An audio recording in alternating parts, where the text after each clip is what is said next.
하루도 하나님의 은혜가 함께하는 삶이 되시기를 바랍니다. 날마다 주님과 동행함이 우리의 기쁨이 되고 주님이 함께합니다. 이것이 우리의 거룩한 감사의 제목이 되기를 축원합니다.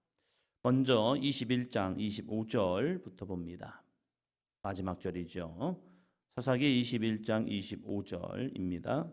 그때에 이스라엘의 왕이 없으므로 사람이 각기 자기의 소견에 오른 대로 행하였더라. 아멘. 이스라엘 백성들이 하나님께서 출애굽시킨 이유가 분명합니다.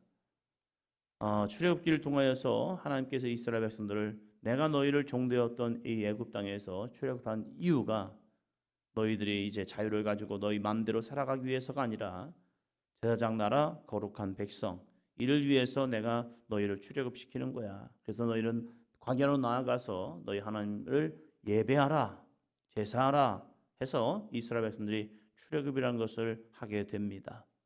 그들은 하나님의 백성으로서 열심히 하나님을 제사하고 그리고 세상의 기준이 아니라 하나님의 말씀이 기준이 되어 거룩한 삶을 살아가야 합니다.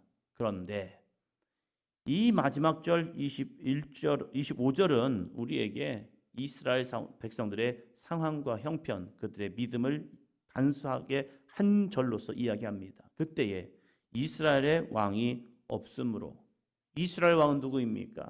사울입니까? 다윗입니까? 그게 아니죠. 주님만이 나의 왕이십니다. 이 아름다운 고백이 있어야 하거든요. 우리의 주인은 우리의 왕은 육적인 왕들은 삶을 치리하는 자이지만 진정한 왕은 하나님 아버지가 되어야 합니다. 하나님의 말씀에 순종하고 그 뜻대로 살아가는 것이 이스라엘 백성들의 삶인 거예요. 그래서 신명기에서 끊임없이 이야기한 것은 너희는 여호와의 말씀을 지켜 행하라. 왜요? 하나님이 우리의 왕이시기 때문에. 우리는 왕의 명령을 듣고 사는 자들입니다. 그러면 하나님의 거룩한 통치가 이 땅 가운데 이루어지게 되죠. 그런데 이스라엘 백성들은 이스라엘의 왕이 없다는 거예요. 자기들 중심의 왕을 잃어버린 거예요. 그러니까 어떻게 됩니까? 사람이 자기 소견에 옳은 대로 행하게 됩니다. 그래서 이 정도는 괜찮아, 저 정도는 괜찮아 하면서 자기가 왕이 돼버린 거예요. 하나님의 말씀을 몰라서가 아닙니다. 하나님의 말씀 압니다. 그런데 그 말씀보다 자신이 앞서는 겁니다. 여러분 이번 주에 있었던 입다를 보세요.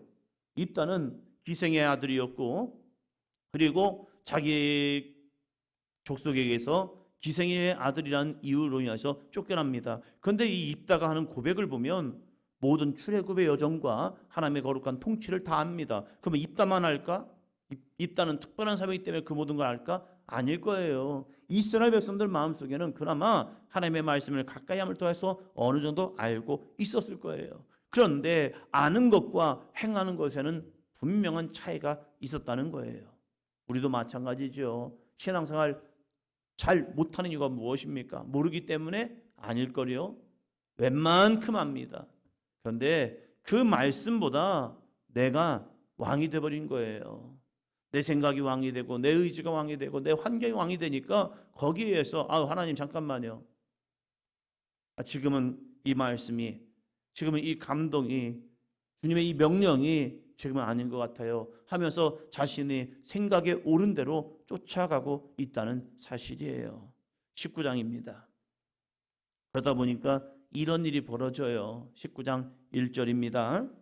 이스라엘에 왕이 없을 그때에 에브라임 산지 구석에 거류하는 어떤 레위 사람이 유다 베들레헴에서 첩을 맞이하였더니 아멘. 에브라임 산지 그것도 한 구석에 거류하는 누구요? 어떤 레위 사람. 어떤 레위 사람. 레위 사람 하나님의 일을 감당하는 사람이었겠죠. 제사장은 아니고 그냥 레위 사람으로서 이야기를 합니다. 하나님의 일을 감당하고 하나님의 말씀을 가르치는 이 레위인이 그것도 유다 베들레헴에서 첩을 맞이하였더라니라고 말합니다. 아내가 있습니다. 그럼에도 불구하고 그 멀리 있는 유대 베들레헴에서 첩을 맞이하게 됩니다. 이스라엘의 근간은 일부일처입니다. 그래서 많은 사람들이 대부분 일부일처랍니다. 그러나 이 그냥 사회적 통념 속에서 이 정도는 괜찮아. 그럴 수 있지 하면서 일부 다처를 하는 사람도 있었습니다. 그러나 하나님은 하나님께서 아담과 하와를 짝지어 주신 것처럼 한 남자에게 한 여자를 짝지어 주는 것이 그래도 말씀 안에 살아가는 사람들의 본 모습이기도 합니다.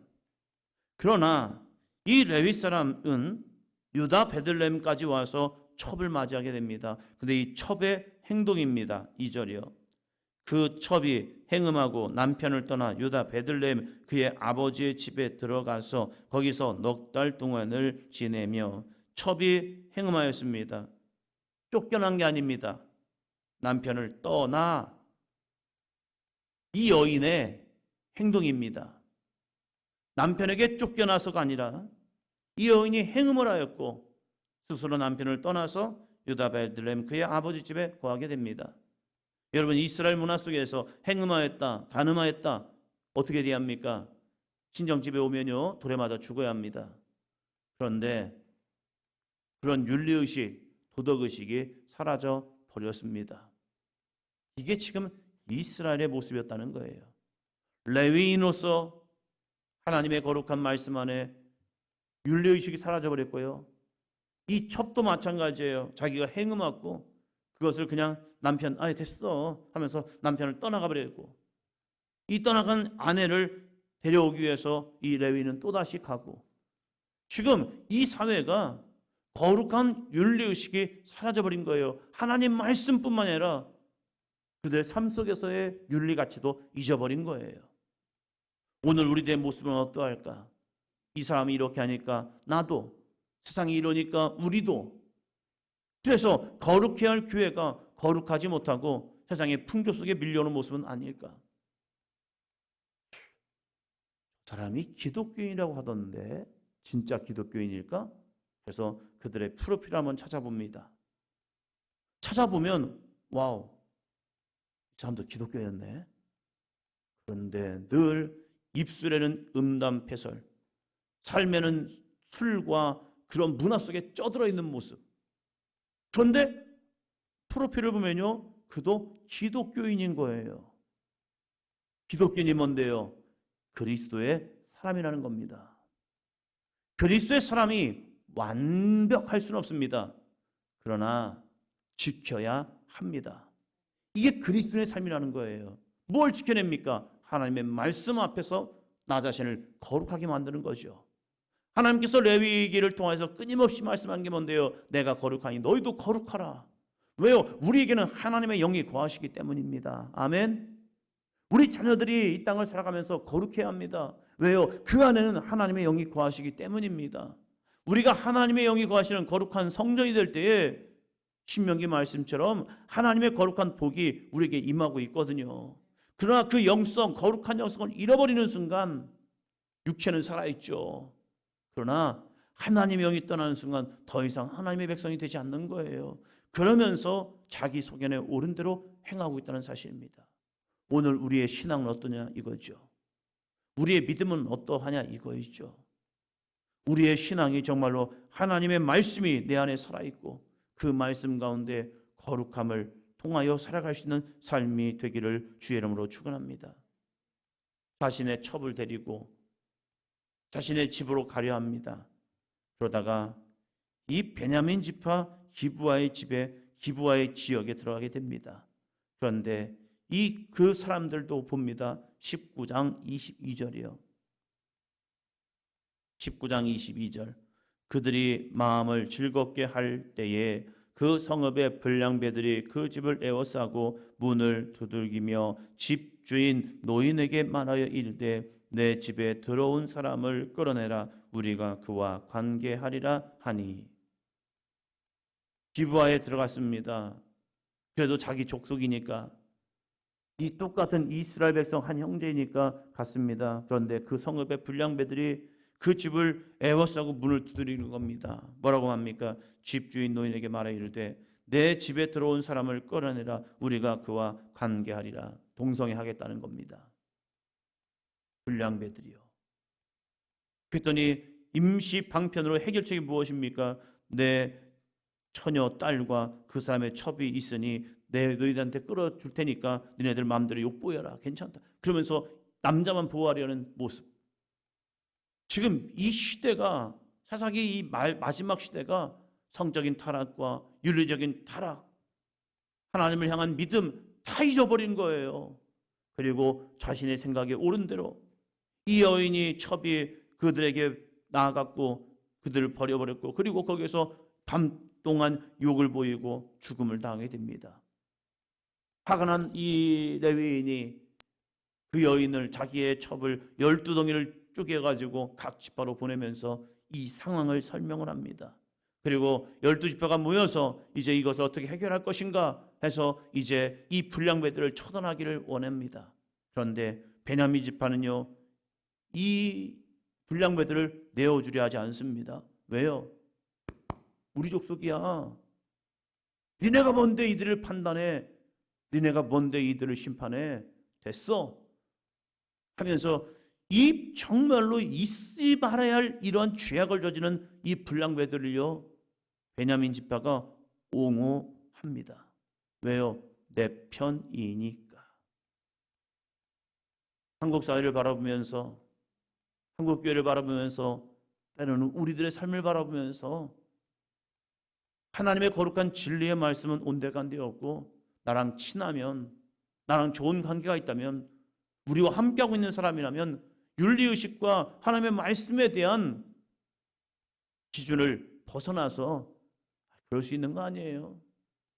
지금 이 시대가 그럴 수 있는 거 아니에요? 이 정도는 좀 괜찮은 거 아니에요? 아닙니다. 내가 거룩하니 너희도 거룩하라.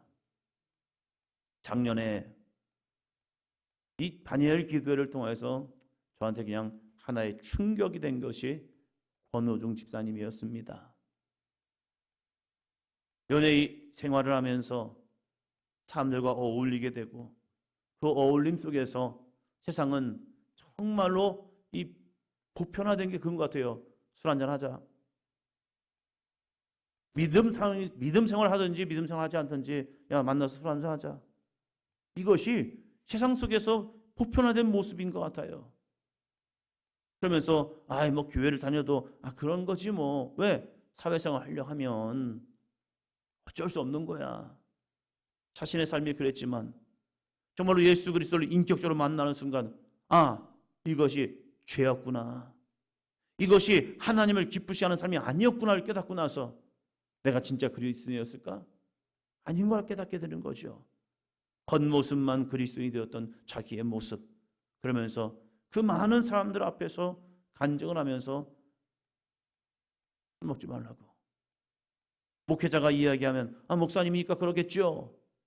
그러나 한 집사님이 자신의 인생을 되돌아보면서 신앙을 되돌아보면서 그렇구나. 이것은 하나님이 기뻐하지 않는 삶, 하나님이 기뻐하지 않는 삶이라면 결과는 하나입니다. 죄다. 이게 문제가 되는 거예요. 지금 이스라엘 문화가 그래요. 어느 순간부터 거룩성을 잃어버리고 겉모습만 우리는 하나님의 백성입니다라는 그러한 모습에 살아갔지만 속사람은 완전히 병들어버린 죄악 가운데 빠져버린 그들의 모습. 그래서 내 편이니까 이 정도는 괜찮아. 그래서 전쟁이 이루어집니다. 이 베냐민 지파 정말로 이 외적으로 정신을 차리지 못합니다. 20장 17절 볼까요? 20장 17절. 베냐민 자손 외에 이스라엘 사람으로서 칼을 빼는 자는 수가 40만 명이니 다 전사라. 이스라엘 사람이 40만 명이나 이들을 치겠다고 온 겁니다. 그런데 이들은 몇 명입니까? 2만 6천 명밖에 되지 않습니다. 2만 6천 명에 700명, 그래봤자 2만 6천 700명이 40만 명과 싸우겠다는 겁니다. 상황을 파악하지 못합니다. 지금 어떠한 상황인지 알지도 못합니다. 그러면서 자신의 죄악된 모습을 깨닫지 못하고 거기에 대항하며 싸우겠답니다. 그래서 진멸의 위기를 당하게 됩니다. 하나님 우리에게 회개의 기회를 주십니다. 회개의 기회를 줬을 때 회개하지 않는다면 베냐민 지파처럼 진멸의 위기를 당할 수도 있다는 사실입니다. 오늘 우리에게 주신 이 회개의 기회, 돌이킬 수 있는 기회, 이 기회를 붙잡고 다시 회복하시는 하나님의 은혜를 바라볼 수 있는 저와 여러분이 되기를 주의 이름으로 축원합니다. 하나님은 끊임없이 성경을 통하여 말합니다. 내가 거룩하니 너희도 거룩하라. 기도합니다.